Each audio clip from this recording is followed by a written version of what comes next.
उडेरो लाल village थाने ते police में duty अदा कंदड़ सायता मोहम्मद राजपूत पंहिंजे सर्विस पूरी थियण ते रिटायर थी वियो। संदसि मान में डीएसपी खेब्राणी दिलदार सूमरो ऐं पुलिस अमलदारनि पारां तकरीब रखी वई, जंहिंमें एसएचओ खेब्राणी दिलदार जतोई, एसएचओ उडेरो लाल खैर मोहम्मद मल्हा, हेड मुहर्रर खेब्राणी मंठार जोयो ऐं ॿियनि पुलिस ऑफिसरनि समेत पुलिस स्टाफ जे अमलदारनि वॾे अंग में शिरकत कई।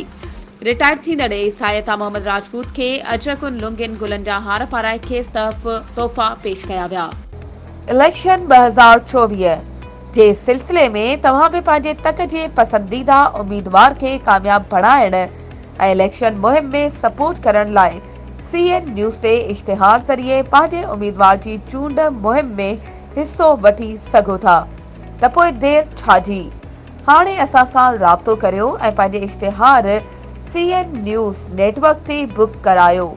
वधीक राब्ते लाइ WhatsApp नंबर 03447223464। तेज़ तरीन news network CN news plus.